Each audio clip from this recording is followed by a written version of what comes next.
Madame, Monsieur, bonjour et merci de nous retrouver sur Equinox Télévision. Voici la revue des grandes unes, notre tribune quotidienne qui vous offre le décryptage des principaux sujets qui font la une de la presse nationale. Et nous ouvrons par la revue de presse quotidienne. Ce matin, nous ouvrons évidemment par la Nouvelle Expression qui titre à sa une Social Democratic Front. Le SIF, évidemment. Je suis aussi face au 8-2, titre le journal ce matin. La réunion du comité exécutif du parti qui doit se tenir le 8 mai prochain se penchera sur la situation de son premier vice-président. Joshua aussi. Le dossier Joshua aussi, donc au menu de cette réunion du NEC annoncée pour le 8 mai prochain à Yaoundé. Le journal repasse en revue les sujets brûlants de cette rencontre convoquée par le secrétaire général du SIF il y a quelques jours. Vous lirez cet article en page 3 du journal La Nouvelle Expression qui est en kiosque ce matin. La Nouvelle Expression qui évoque également la lutte contre le Covid-19, la vaccination populaire lancée. Le ministre de la Santé publique vient de lancer un vaste programme de vaccination pour tout le monde à travers le pays. C'est à retrouver en page 5 du journal ce matin. Et puis, Tchad, Macron condamne enfin. Le président français a condamné les violences qui ont éclaté au Tchad et la prise du pouvoir par la junte. C'est à lire en page 12 du quotidien La Nouvelle Expression. Le messager est en kiosque ce matin avec à sa une succession. Au sommet de l'État, Franck Biya, un dauphin cagoulé, s'interroge le journal. Plébiscité sans son aval par un mouvement créé pour soutenir sa candidature à l'élection présidentielle de 2025, le fils aîné du chef de l'État est sous les feux de la rampe. C'est à lire en page 3 du journal Le Messager. Avec en pied de une ce matin, programme économique et financier, la 6e revue et le casse-tête des délais. Le ralentissement des réformes structurelles et les difficultés techniques pointées du doigt, indique ce matin le quotidien Le Messager. L'article est à découvrir en page 4 de la parution de ce matin. En kiosque ce matin, Émergence, le quotidien titre sur le Tchad, le peuple rejette la junte militaire, titre le journal. Des morts comptabilisés hier suite à des manifestations qui ont paralysé de nombreuses villes. C'est allé en page 5 du journal Émergence ce matin. Avec en pied de une, Bafia, une fille violée et mutilée. C'est le récit d'un fait de société qui fait des gorges chaudes dans la ville de Bafia, département du Mbamenobo, dans la région du centre. C'est allé dans les colonnes de Émergence ce matin. L'œil du Sahel est en kiosque ce matin avec à sa une Garoua vers une nouvelle fermeture de l'usine SICAM. Titre L'œil du Sahel ce matin.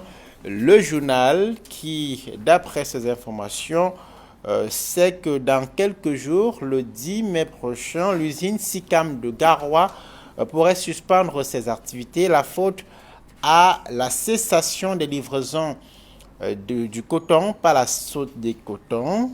Son partenaire a cessé depuis 3 semaines de faire des livraisons avec en cause une dette de plus d'1 milliard de francs CFA réclamée par le producteur de coton à la société, à la cotonnerie industrielle du Cameroun, la SICAM, qui pourrait donc suspendre ses activités, en tout cas pour ce qui est de l'usine de Garoua, dans la région du Nord. À la une de mutation ce matin, listes électorales, les inscriptions sous oxygène et les campagnes à s'adapter aux contraintes liées au Covid-19.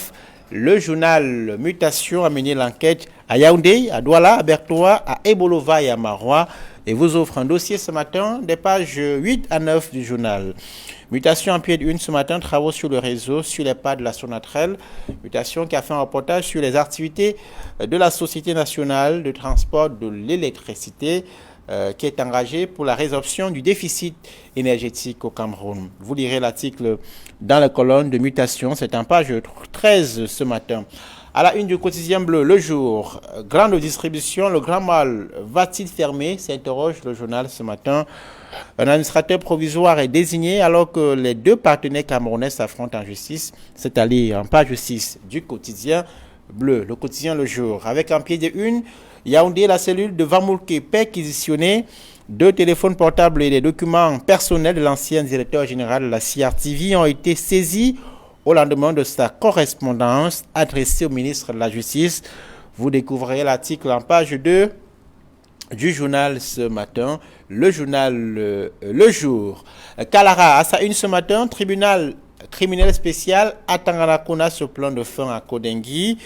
C'est la nouvelle raison évoquée par l'ancien ministre de l'Eau et de l'Énergie pour demander au tribunal de libérer 2 de ses comptes bancaires dans le cadre d'une assistance alimentaire. Et ses avocats font le forcing pendant que le parquet joue à cache-cache. Analyse Kalara. Vous découvrez l'article en page 3, en page 5 du journal. Et puis en plus de une de Kalara, grâce présidentielle, comment Laurent Esso a manipulé la justice dans l'affaire Mendozé. L'avocat de l'ancien DG de la CRTV a révélé devant la Cour suprême des démarches entreprises par le ministre de la Justice pour faire confirmer les 20 ans de prison de son client. Vous lirez l'article dans la colonne de Kalara ce matin. À la une de Cameroun Tribune ce matin, animation politique, les médias à la rescousse en raison du contexte sanitaire et d'une certaine réserve des partis politiques. Les radios et chaînes de télévision occupent plutôt bien l'espace, offrant aux acteurs politiques de belles tribunes. Dossier de Cameroun Tribune que vous lirez des pages 6 à 7 du journal ce matin. Madame, Monsieur, voilà l'essentiel de quelques parutions parvenues à notre rédaction ce mercredi matin. Et nous accueillons nos invités du mercredi. D'abord, Prince Aristide Gekam, que nous recevons chaque mercredi. Prince, bonjour, bienvenue. Bonjour Donald Brice, bonjour aux très nombreux téléspectateurs et téléspectatrices d'Equinox Télévision. Je voudrais entrer dans cette émission avec, je dirais pas une note triste. Après le cardinal Toumi, nous avons eu 2 grands prêtres qui sont partis aussi. Il y a l'abbé Ndjewel et aussi l'abbé Andégué, de l'autre côté de Yaoundé, qui était par ailleurs le coordinateur de l'éducation au niveau de l'église catholique du centre. Donc ils seront inhumés pratiquement ce week-end. Je voudrais saluer la mémoire de ces 2 prélats qui ont œuvré à former les hommes et à former beaucoup de chrétiens. Je voudrais sortir en saluant toutes les populations du département du Haut-Cam et particulièrement les élites qui ont de surcroît abandonné l'Unisport Club du Haut-Cam. Vous savez que l'Unisport se bat vers la fin de la journée à sortir la tête de l'eau pour monter en division supérieure. Mais malheureusement, ils n'ont pas de moyens. Le club n'a pas de moyens. Le club du mythique du Haut-Cam, Tamkouan, n'a pas de moyens. Au départ, le président Kati avait émis un vœu de mobiliser près de 100 millions de francs pour la montée du club. Mais de nos jours, les joueurs peinent à se mouvoir parce qu'ils n'ont pas de moyens. Le club peine à se mouvoir. On se demande bien où sont passées les élites, entre guillemets, de ce grand département qui compte 7 arrondissements. On se demande bien où sont passées les mairies. Parce que vous savez que dans d'autres pays, des mairies contribuent à l'éclosion des clubs du terroir. Dans le Haut-Cam, nous avons 7 arrondissements, nous avons cette mairie, mais aucune des mairies ne pense à contribuer, même en termes d'action, comme c'est devenu aujourd'hui. Oui, ils peuvent le faire. Vous savez que dans les rubriques, il y a des activités sociales et sportives, même culturelles. Est-ce que vous savez que même il y a une ligne budgétaire pour le social dans les mairies? C'est-à-dire que même pour des indigents, il y a une ligne budgétaire dans les différentes mairies. Donc, j'interpelle ici les élites qui ont abandonné le club. Merci Prince d'être avec nous ce mercredi, comme chaque mercredi. J'accueille notre deuxième invité du mercredi, Armstrong Formisanda. Good morning, sir. Good morning, Donald Brice Kamgan. Good morning, Prince Aristide. It's a pleasure to share this platform with you. And good morning to fans of Equinox, especially this important program where minds are gathered to talk interesting things. I want to enter into this program just like Prince did, just in the same way he did, but probably handling two different issues. There are key issues I had in mind. I wanted to also start in sport and to talk about one death that was just recorded in Cameroon that is also shocking. I want to say that probably I'm having the same thinking with him because in as much as the people of the Catholic Church are still mourning the demise of Christian Cardinal Tumi, we also had in the night where one of the key moderators of the Presbyterian Church in Cameroon, Reverend Dr. that is Nansako, of course, Nansako, who died in Douala. You understand that he was one of very pertinent persons, moderators of the PCC, moderator up to 2009 of the Presbyterian Church in Cameroon, and he was also one of the presidents of the All African Congress of Churches. So it's a big loss to the Presbyterian Church in Cameroon, Christians, and even the nation, because he too has contributed positively to the growth of the nation. Donna, I also want to talk sport to say finally that you understand that in as much as Prince is talking about some clubs abandoned, I want to particularly look at how clubs are faring in the northwest and southwest regions. You know, most activities have been abandoned, schools have been abandoned, but we understand that football, you see the where football, how important football is that factor that brings people together. Football at least has been ongoing in these regions. I also want to salute those who have been pushing in hard to play matches in a difficult context, because we've just had a result, some brilliant victories of Bafmen Football United, which has so far taken one of the winnings from the region to play in the Cup of Cameroon finals. I think it's something good. We are having better the clubs to come to represent the southwest region. One would have thought that the northwest and the southwest region would not be represented in the Cup of Cameroon, in the Ligue 1 and the Ligue 2 championship. But clubs are doing hard. Merci, cher monsieur, d'être là ce matin avec nous. Alors, on va ouvrir avec la une de la Nouvelle Expression. Avec à sa une ce matin, SDF, je choisis face au 8-2. Le journal indique que le comité exécutif national se penchera sur la demande d'exclusion du Social Democratic Front du premier vice-président formulé par le comité exécutif régional du littoral, dirigé par l'honorable Jean-Michel Nietzsche. Alors, Prince, est-ce que Joshua est devenu un colis embarrassant pour les IF? Je ne pense pas. Je ne pense pas. C'est quand même le premier vice-président de ce grand parti national. Pour revenir un peu dans le contexte, les faits qui lui sont reprochés par la commission, par disons-le comme ça, le bureau exécutif régional du littoral, c'est à la suite d'une comment je peux appeler ça, d'une motion ou alors d'une lettre, une pétition que le premier vice-président du SDF avait signée pour dénoncer comment je vais dire ça, l'incursion des Occidentaux, c'est-à-dire à encourager les belligérants et entre guillemets les terroristes pour qu'ils continuent à attaquer le Cameroun.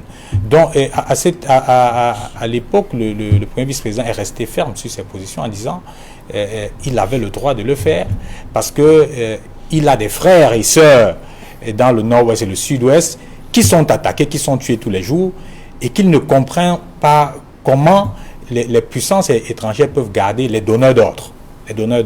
Moi, je pense que c'est une revendication. On peut le condamner ou pas, mais c'est une revendication légitime. C'est une revendication légitime. Et il a dit, mais si du goût de ses camarades du parti de la région du littoral ne l'ont pas bien pris, et par conséquent, aussi c'est leur droit de dire nous ne sommes pas d'accord avec lui, et par conséquent, nous proposons au NEC de le sanctionner, parce que pour eux, je crois aussi, en le faisant, c'était s'auto-exclusait du SDF. Je pense que le NEC, la presse est un peu allée dans tous les sens. Nous attendrons le NEC qui est programmé dans les prochains jours. Le 8 mai. Le 8 mai, l'affaire sera certainement débattue et nous attendrons la fumée qui sortira de ce conclave-là. Alors, Armstrong, certains ont avancé les arguments que développe ce matin Prince, indiquant qu'il faut rapatrier les donneurs d'ordre. Je rappelle que la pétition dont il est question demandait le rapatriement de migrants camerounais partis dans le contexte de la crise anglophone. Et les critiques indiquaient que le SIF n'avait pas donné de consigne à son député pour signer cela, aux côtés de 2 autres députés du SIF, aux côtés d'une bonne frange de députés du RDPC. C'est estimant que le parti au pouvoir n'a pas assez fait pour résoudre la crise dont il est question. I wanted to say that to also outline that it's important that we understand that asking that those who are commanding atrocities or separatist commanders be brought back to Cameroon is probably not the only solution or the prime solution to the Anglophone crisis, because I don't think that all of them are resident in the United States of America. If lasting solutions are not found to the crisis, are not given to the crisis, as in probably bringing the parties together, those who are in Hong Kong, those who are in Norway, those who are in Germany, those in France, bring them together on a broad-based dialogue in Belgium to be able to talk crisis, then getting to select few who are probably in the United States of America, repatriating them back to Cameroon. It will still not solve the problem, because we'll have other commanders in other countries, even in countries in Africa, giving the orders, and things are being done. I also think that what we've observed as journalists in Cameroon is that party discipline has always prevailed over whatever decision any member will want to take, in as much as they belong to the party. If the initiative was taken by the SDF, I don't think that any member of parliament of the CPDM would have aligned to sign. I find it very difficult, unless they had the accord from the CPDM, from the party, to go ahead and even participate or join in the initiative, the SDF initiative, or the UDC initiative, or the PCRN initiative to sign, if the initiative was taken. But now I also see that the point of the bone of contention was the fact that it was a CPTM initiative. It was taken by the government, and people, all Cameroonians, said that the National Assembly in Cameroon, which is dominated by the CPTM, has not taken a key step in addressing the issue since the crisis started. They have had series of sessions, ordinary sessions and extraordinary sessions. We've not had a key initiative taken by the National Assembly, or to discuss and say that, okay, what are we going to do? Are we going to engage a better dialogue? Are we going to go to the field as MPs, people's representatives, to even talk to them in the northwest and southwest? Are we even going to take a parliamentary delegation to meet the Cameroonians who are even out of Cameroon in Europe to talk to them? They are not taking that move. You will remember that when the SDF members of parliament, when SDFC had some good number of MPs at the National Assembly before the February 9 election, we've seen the SDF trying to hold up deliberations at the National Assembly, say Anglophone crisis be disturbed. But you've seen sessions where they were being laughed at. I could remember some sessions many times when we've had even this O.C. Joshua as a member of parliament with his co-MPs of the SDF. That was an SDF initiative, but we never saw an MP of the CPTM aligning with them to protest at the National Assembly that let the Anglophone crisis be on the table. Alors, au-delà il estime, comme certains, que le parti au pouvoir n'a pas assez fait pour inscrire la crise anglophone au menu d'une session. Mais Aristide, cette exclusion évoquée aujourd'hui par le journal La Nouvelle Expression, est-ce que c'est la meilleure chose à faire pour les SDF? Non, je ne pense pas. Je dis, excusez-moi, c'est du Le journal revient sur les récriminations. Au-delà de la signature de cette pétition controversée, le journal rappelle que d'après le comité exécutif régional, le SDF, Joshua aussi aurait pacté avec le régime, pour ainsi dire, lors de la présidentielle 2018. Mais moi j'ai suivi personnellement la déclaration d'un certain nombre de l'honorable Niteux, pour ne pas le citer. Mais il reste à le prouver. C'est-à-dire qu'il ne suffit pas de dire on a vu tel. Par exemple, je le prends au mot.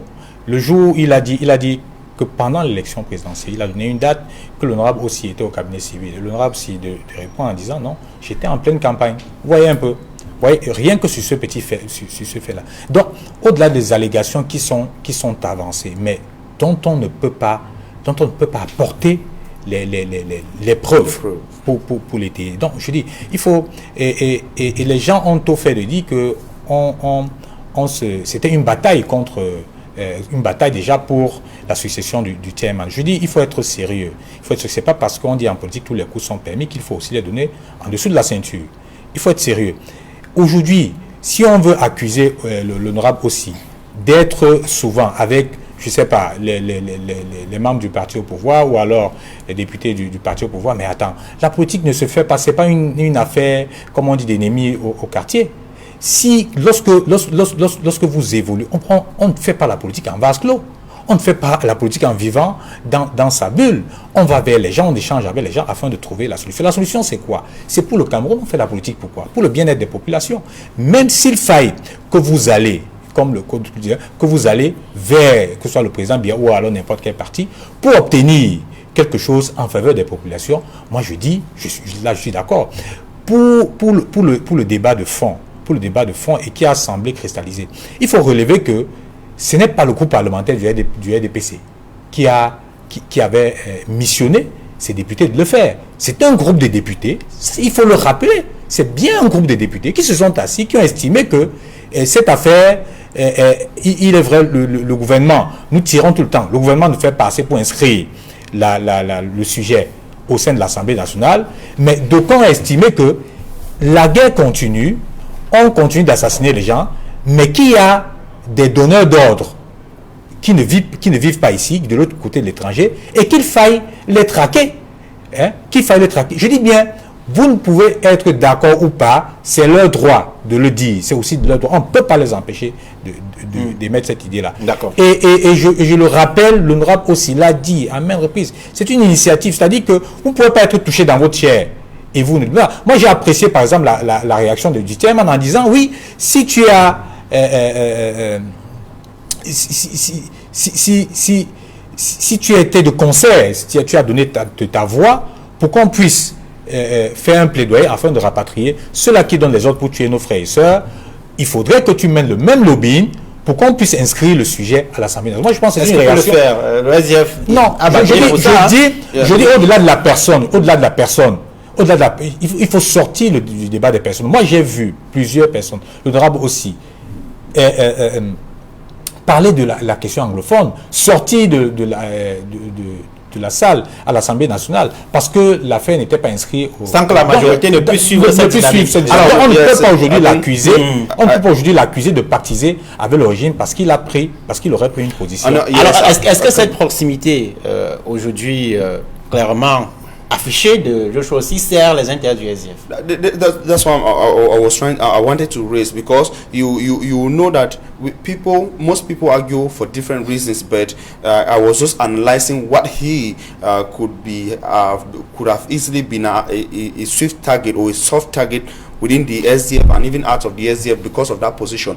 But you will see that if it is some sort of rapprochement like he is saying, it is not probably the first time, since his people within the party are accusing him of being so close to the CPTM in a way that is suspicious. We've had claims or accusations that have been levied by his co-MP from the Vuri, Honorable Jean-Michel Nincho, as Prince was saying. He says, Osi did this. Osi hurriedly congratulated President Paul Biya during his election, even at the time when the SDF was saying that the elections were not fair, they were not transparent and all that, that Osi has been so close to the presidency that he gets contracts on, of course, on a key contract. Those are accusations that have been levied. But now you see that it's not enmity per se, because they work. People that are so close, I'm so close to MPs, and the MPs I see, they are friends. Yes. They are not enemies. Yes. But now, what how they operate is what matters. whether you operate within party lines is what is important. You see, the participation of O.C. Joshua in that, and he is not the only SDF MP to have participated. There are two others. But yes, there are two others who participated in that. You know, it becomes difficult and complicated with the OC issue, because even within the party, they feel that he has been having some kind of relationship with the government and some officials, and that is not going to the interest, is not within the interest of the SDF party. I would have loved that probably even for O.C. Joshua, before going to sign this document, they would have contacted the chairman of the Social Democratic for SDF, chairman, Nijon Funzi, even before signing this. You know, it would not have been a problem. It would not have been a problem, and of course, whoever had issues to settle with him within the party would not have passed through this door or window to be able to push him where he is lying now, because it's probable that on the 8th he might just be sent out of the SDF party. Je pense SDF has got a lot of crises. Je pense que pour sortir au-delà de tout ce qui s'est dit, et tout ce qui s'est dit, le SDF a des textes qui sont bien là, qui sont bien structurés. Je pense que ce dont on accuse aussi va forcément rencontrer la rudesse des textes du parti, et il sera jugé en fonction des textes du parti, au-delà des incantations des uns et des autres. Merci. Alors, on va passer à autre chose. On va passer au dossier Tchad. À présent, à la une de l'émergence ce matin, Tchad, le peuple rejette la junte militaire, titre le journal. Des morts comptabilisés hier suite à des manifestations qui ont paralysé de nombreuses ville du pays, c'est-à-dire en page 5, et puis mutation, titre en pied de une, succession de Graguet, le Tchad suit les braises. Armstrong Fomisanda s'est mort hier à Djamna et à Moundour, dans le sud du Tchad, lors de ces manifestations à l'appel de l'opposition et de la société civile. Qu'est-ce que ça traduit? It interprets a lot. But the youth said it already. The youth who were in the streets of N'Djamena and the southern towns of Chad said it already. They were categorical in what they declared around the street. I did the report and I got youth saying that Mr. Macron, we don't want you again. No to that is no to imperialism. No to the French presence in Chad. No to the French support of General Déby, no to the French continuous presence. Those were the statements they were saying, clearly in French. It interprets a lot of things. The people of Chad, the young people of Chad, the new generation, the people in Chad, they want a change. It's very clear. It's not a secret that Idriss Déby Itno, the president, was not just so close to France, but Pan-Africanists will say that Idriss Déby was like a sous-préfet. You know, that's how some Pan-African. We had one yesterday who said that on 6 p.m. news that he was like a middleman to France, as in President Macron was the real president of Chad, and placing Idriss Déby just like a middleman to execute the orders from France. You know, France will say that no, Déby was their key ally and he was working with them to combat terrorism within the Sahel region and the Central African. But now what did the Chadians benefited from the Déby presidency? That's where this problem lies. The Chadians think that for the many years Déby has been in power, he's not been working for their interests. That's why poverty is still a major problem in Chad. That's why scholarization remains a problem. That's why people are still highly unemployed in Chad. That's why many areas are still highly underdeveloped in Chad, despite the mineral resources that Chad has got. You understand? So the people now, the problem now, it interprets what happened yesterday, tells you that the people needed a change. The change was really difficult to come. But now, with the going away of the natural passing away of President Déby, they want something new. But something new is not coming to them, because they see that the former president's son, who is there, is even more close with France and Macron than even his father. They feel like if he continues to be there, they will live the same things for many years until only God knows. So they were wishing that if these new people are coming in place, at least they should have a different relationship with Europe and France, or they should even define a relationship that will go towards the east, like the one we are seeing in Central Africa, where it's tilted towards Russia, and so that they can be able to have a true impact. They can be able to live a life that Magufuli left in Tanzania. Alors, 5 morts lors de ces manifestations, d'après le procureur de la République qui s'est exprimé, 9 d'après la société civile, 11 d'après d'autres sources. Tu veux dire qu'il y a eu des morts? Voilà. Alors, Macron hier a condamné ces violences et cette répression, pour parler comme lui-même, de ces manifestations hier au Tchad. Macron, dont la présence a surpris vendredi aux obsèques de Idriss Déby. Non, mais je ne pense pas. Pour moi, personnellement, ce n'était pas une surprise. Vous savez que je ne dirais pas comme Fort Armstrong en disant que c'est une préfecture ou une sous-préfecture de la France. De la France, non. La France a des intérêts au Tchad. Vous savez qu'il y a une grosse base militaire. La base de Barkhane qui est au Tchad. Donc, vous savez, la France a des intérêts, au-delà des intérêts économiques et politiques et même.